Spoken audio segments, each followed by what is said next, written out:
মোৰ নতুন ভিডিঅ'লৈ আপোনালোকক সকলোকে স্বাগতম জনাইছোঁ। এটা নতুন ব্লগ লৈ আহিছোঁ। আজি অলপ বেলেগ কৰিব বিচাৰিছোঁ। বেলেগ মানে এনেকুৱা অৰ্থত মই আজি মাৰ ঘৰলৈ যাম। আচলতে মোৰ খুৰা ঢুকাইছিলে। খুৰাৰ আজি বছৰেকীয়া শ্ৰাদ্ধ আছে। বছৰেকীয়া শ্ৰাদ্ধৰ কাৰণে যাব ওলাইছোঁ। এয়া ছোৱালী হাই মোৰ ঘৰ আচলতে বৰহামপুৰত। আচলতে বৰহামপুৰখন এখন হিষ্টৰিকেল প্লেচ বুলিয়ে ক'ব পাৰি। আচলতে বৰহামপুৰখন এনেকুৱা 1942 চনত যেতিয়া ব্ৰিটিছ শাসনত যেতিয়া মানুহবিলাকক অত্যাচাৰ কৰা হৈছিল, তেতিয়া আচলতে ভোগেশ্বৰী ফুকননী, লক্ষী হাজৰিকা, ঠগীসুত, বলোসুত এই চাৰিগৰাকী শ্বহীদৰ প্ৰাণ হেৰুৱাইছিল আচলতে সেই আন্দোলনত। আমাৰ স্বাধীনতাৰ যি আন্দোলন আছিলে, সেইকাৰণে এখন হিষ্টৰিকেল প্লেচ বুলি ক'ব পাৰি। মই পাৰোঁ যদি আজি বৰহামপুৰলৈ যিহেতু মাৰ ঘৰলৈ গৈয়ে আছোঁ, সেইখিনিক মই দেখুৱাবলৈ বিচাৰিম। সকলোৱে জানিবও লাগে। আমি কিতাপত পঢ়িবলৈ পাইছোঁ অৱশ্যে তেখেতসকলৰ বিষয়ে। আমাৰ ভোগেশ্বৰী ফুকননীৰ নামত আমাৰ নগাঁৱত অসামৰিক চিকিৎসালয়খনো তেখেতৰ নামতে আছে। এতিয়া তাত বৰহামপুৰত আৰু কিবাকিবি হৈছে, ঠগীসুতৰ নামতো আছে। গতিকে এনেকুৱা কথাবোৰ জানিলেও ভাল, জনাই পেলাইও মই ভাল পাওঁ। গতিকে ভাল পাইছোঁ, কাৰণ নিজেও যিহেতু সেইখন জেগাৰে, গতিকে ভাল লাগে। আহকচোন আমি ঘৰত গৈ আগে ঘৰৰখিনি মানুহৰ লগত লগ পাম, আপোনালোকক দেখুৱাম। মোৰ ভাই, ভণ্টি, মা, খুৰাহঁত চবকে যিখিনি আছে। তাৰপিছত আমি সেই জেগাখিনিলৈ যাম, তাত য'ত 4জন শ্বহীদৰ স্মৃতি জড়িত হৈ আছে, তালৈ যাম, আপোনালোকক দেখুৱাম। মোৰ লগত মোৰ মিষ্টাৰ আৰু ছোৱালী যাব। তেতিয়াহ'লে ভিডিঅ'টো আৰম্ভ কৰোঁ। আৰু তেওঁ আহিছে আৰু আমি আৰম্ভ কৰোঁ। বন্ধুসকল, মই আহি ঘৰ পাই গ'লোহি, বৰহামপুৰ পাই গ'লোহি। এয়া মোৰ ঘৰ। এবাৰ দেউতা মোৰ ঢুকাইছিলে, বহুত দিন হ'ল অৱশ্যে। এতিয়া খুৰাহঁতৰ ঘৰলৈ যাওঁ, তাতহে হেৰি হৈছে। আমাৰ লগে লগে থাকে চব।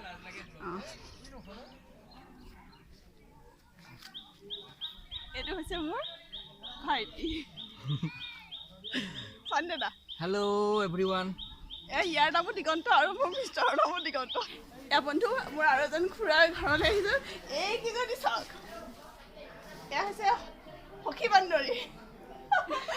তাইৰ নামটো কৰবী, মই মানে ভণ্টি তাইক সখী বুলি কওঁ, সেইকাৰণে মই তাইক বান্দৰী বুলি মাতো। আৰু এইটো হৈছে আমাৰ এটা পিচ, মোৰ তলত পিচ।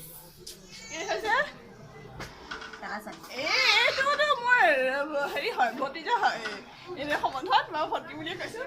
আৰু এইটো মোৰ ভাইটিৰ ল'ৰা, সি হেৰি চলাই আছে, চাইকেল চলাই আছে। এজনী খুৰী, কোন পেহী? এগৰাকী মোৰ পেহী। পেহীয়ে প্ৰসাদ লৈ আহিছে সকামৰ পৰা। এয়া এখন মোৰ খুৰাৰ ঘৰ। মাহঁত তাত বহি আছে। আচলতে চেণ্ডেল পিন্ধি থকাৰ কাৰণে মই ভিতৰত সোমাব পৰা নাই। দেখাই আছোঁ আকৌ। চাওক, সকামৰ নাম ভাগি আৰু এতিয়া মানুহে প্ৰসাদো খালে বাৰু। আমি ভিতৰৰখিনি দেখুৱাব চেষ্টা কৰিম। ৰাতিপুৱাই আহি বোলে খুৰীক অকণমান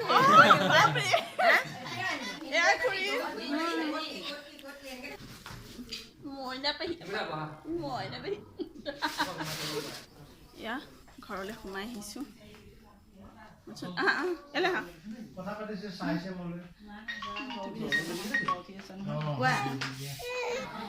এয়া মোৰ পেহা, এই টিকলু। এয়া দাদা প্ৰসাদ খাই আছে। মানুহে ভোজৰ হেৰি লৈ আহিছে। আমি এতিয়া আকৌ ভোজৰ কাৰণে এই খুৰাৰ হেৰিয়াত দিবলৈ যাম। এয়া মামীহঁত, মামী, এয়া মামা, এয়াও পেহা মোৰ, এয়া মামা। যিটো কামৰ কাৰণে, যিটো উদ্দেশ্য লৈ পেলাই আহিছোঁ, মোৰ খুৰাৰ বাৰ্ষিক কৰ্মৰ কাৰণে, খুৰাৰ হেৰি দেখাই দিছোঁ আপোনালোকক।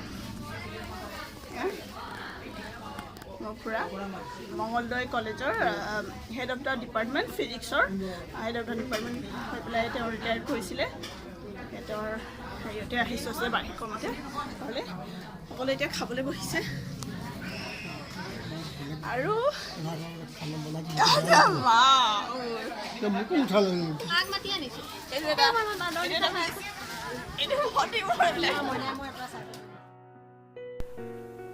বন্ধুসকল, এয়া চাওক, য'ত খুৰাক সৎকাৰ কৰা হৈছিলে, আমি সেই জেগাখিনিলৈ আহিছোঁ।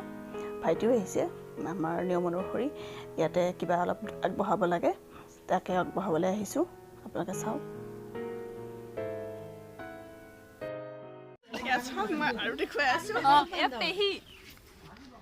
পেহী, এয়া হৈছে খুৰা, তাৰপিছতে এয়া হৈছে ভাই বোৱাৰী, এইফালে এইটো এটা ভাইটি, এয়া খুৰীক দেখালেই মই অথনি। এয়া হৈছে বাবু, ভাইটি, এয়া দাদা, তাৰপিছতে দাদাৰ ল'ৰা ভতিজা টুক, তাৰপিছতে এয়া বৌ এজনী, তাৰপিছতে পূজা, ৰিয়া, চব ভতিজা দেই, আৰু এয়া বৌ।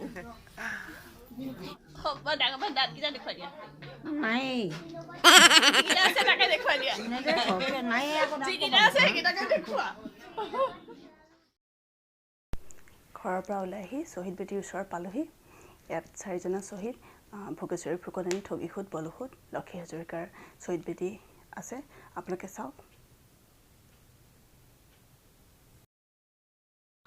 ইয়াৰ পৰা অকণমান আগলৈ গ'লে দেখিছে নীলাকৈ অকণমান কিবা এটা গেটৰ নিচিনাকৈ সেইফালে এটা শিৱ মন্দিৰ আছে, বহুত পুৰণিকলীয়া এটা শিৱ মন্দিৰ। তাত আপোনালোকে আহিব পাৰে, খুবেই জাগ্ৰত মন্দিৰ। বন্ধুসকল, এই গছজোপা দেখিছে চাগে, গছজোপা বহুত পুৰণি দিনৰ, আচলতে পুৰণি দিনৰ মানে মই ক'ব বিচাৰিছোঁ 42ৰ সময়ত যেতিয়া ভোগেশ্বৰী ফুকননী, লক্ষী হাজৰিকা, ঠগীসুত, বলসুত মানে ব্ৰিটিছ শাসনে গুলিয়াইছিল। আচলতে ইয়াতেই ভোজ ভাত খাই আছিলে তেওঁলোকে, মানে মিটিং আকাৰে ভোজ ভাতৰো চলিছিলে। সেই সময়তে আহি পেলাই পুলিচে আহি পেলাই তেওঁলোকক গুলিবিদ্ধ কৰিছিলে। চাওক, আৰু লগতে ইয়াতে এফালে তেওঁলোকৰ চবৰে বেদীও বনাই থোৱা আছে, মই দেখাইছোঁ আপোনালোকক।